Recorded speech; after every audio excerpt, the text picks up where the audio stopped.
کہتے ہیں کہ اگر تم چاہتے ہو کہ جن والے ابلیس والے شیطان سے بچنا ہے تو تم بسم اللہ کے بعد لا حول ولا قوت الا باللہ العلی العظیم پڑھو.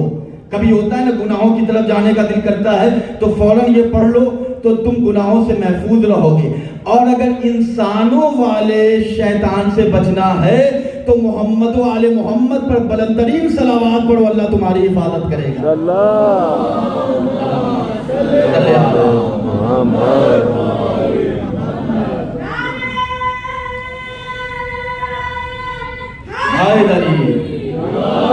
تو میں عرض کر رہا تھا عزیزان گرامی کی اپنی اولاد کی تربیت تین طریقوں سے. نبی کی محبت میں، جب نبی کی محبت میں آپ اپنی اولاد کی تربیت کریں گے تو پتہ چلے گا اذان کیسے کہی جاتی ہے، اقامت کرنے کا طریقہ کیا ہے. قرآن کی تلاوت بھی خود مولا کائنات بیان کرتے ہیں اگر کسی کی دعا قبول نہ ہو رہی ہو تو کہیں سے بھی 100 آیتوں کی تلاوت کر کے 7 مرتبہ یا اللہ یا اللہ یا اللہ کہہ کر اللہ کی بارگاہ میں دعا کرے. علی ضمانت لیتا ہے کہ وہ دعا رد نہیں ہوگی. یہ تلاوت قرآن مجید کا فیض ہے. بعض لوگ شکایت کرتے ہیں کہ ہمارے گھر میں برکت نہیں ہے، ہمارے گھر میں رونق نہیں ہے. تو اہل بیت بیان کرتے ہیں، علماء بیان کرتے ہیں کہ اہل بیت کا تذکرہ جس گھر میں ہوگا وہاں نحوست نہیں ہوتی، اللہ کی برکت ہوتی ہے. جس گھر میں لوگ یہ چاہتے ہیں کہ ہمارے گھر میں نحوست نہ ہو، ہمارے گھر میں پریشانیاں نہ ہو، حدیث قصہ کی تلاوت کریں، دعائے کمیل کی تلاوت کریں، اپنے بچوں کو بٹھا کے اہل بیت کے فضائل بیان کریں، مومنین کی محبتوں کے ساتھ امیر المومنین کا ذکر کریں.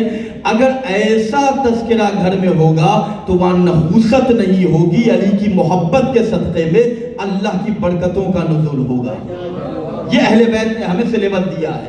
اس کے بعد عزیزان گرامی رسول نے کہا کہ علی کی محبت میں، علی کی ولایت کے ساتھ ادبوا اولادکم، اپنے بچوں کی تربیت کرو علی کی محبت کے ساتھ.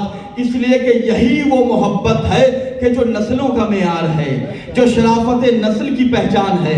علی وہ ہے کہ جو یاسب الدین ہے، امام المتقین ہے، امیر المومنین ہے، کہ جس کے روضے کی زیارت جو کر لے تو اللہ اس کی تقدیر میں جنت تحریر کر دیتا ہے.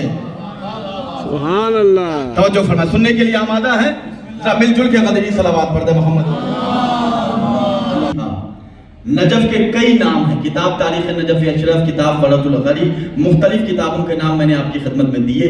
نجف کے کئی نام ہیں. نجف کا ایک نام مشہد ہے، نجف کا ایک نام غری ہے، نجف کا ایک نام دوس ہے، نجف کا ایک نام زہر ہے، نجف کا ایک نام کوفہ ہے. نجف کا نام نجف کیسے پڑا وہ میں آپ کی خدمت میں بیان کر رہا ہوں. جناب ابراہیم اللہ کے خلیل، کل میں نے ذکر کیا تھا. جناب ابراہیم نبی ایک مرتبہ تبلیغ کے لیے سفر پہ نکلے تو رات ہو گئی جب، تو اس مقام پہ پہنچے کہ جو مقام کوفہ وادی السلام کا جو علاقہ تھا. تو اس علاقے میں جو نجف کا علاقہ تھا یہاں ہر رات زلزلے آیا کرتے تھے. جو جناب ابراہیم نبی جب اس رات وہاں پہنچے، رات ہو گئی تو سوچا کہ یہی آج کوفے کے اس علاقے میں زلزلہ نہیں آیا. لوگ پریشان کہ آخر کیا وجہ ہے کہ آج روزانہ زلزلہ طوفان آتا تھا، آج کوئی زلزلہ طوفان نہیں آیا. تو لوگوں نے سوال کیا کیا وجہ ہے. تو پتہ چلا کہ ایک مسافر، ابھی نہیں پہچانتے تھے کہ اللہ کے نبی ہیں، ایک مسافر ہے.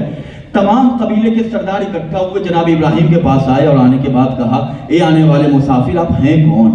جناب ابراہیم نبی نے کہا کہ فرماؤ کیا کہنا چاہتے ہو. کہا کہ آپ کے آنے کی وجہ سے آج اس علاقے میں زلزلہ نہیں ہے ورنہ ہم ہر رات سو نہیں پاتے تھے. تو آپ ہیں کون؟ آپ کے آنے کی برکت سے تو ہم چاہتے ہی ہیں کہ آپ یہیں رک جائیں، یہاں سے آگے سفر نہ کریں. جناب ابراہیم نبی نے کہا کہ نہیں ایسا تو نہیں ہو سکتا، میں اللہ کا نبی ہوں اور اللہ کے بندوں کی ہدایت کے لیے مجھے کئی جگہ جانا پڑتا ہے. تو لوگوں نے کہا کہ آپ کے آنے کی وجہ سے ایسا معجزہ ہوا کہ آج طوفان نہیں آیا، آج ہم لوگ سو رہے ہیں آرام سے. جناب ابراہیم نے کہا کہ میں تمہارا مسئلہ حل کر دوں گا. یہ بتاؤ کہ یہ علاقہ جو وادی السلام جہاں آج ہم اور آپ جاتے ہیں تو اس زمین کو میں خرید لیتا ہوں اور اس کی قیمت کیا ہے وہ بتاؤ تاکہ میں یہ قیمت دیکھ کے میں اسے خرید لوں.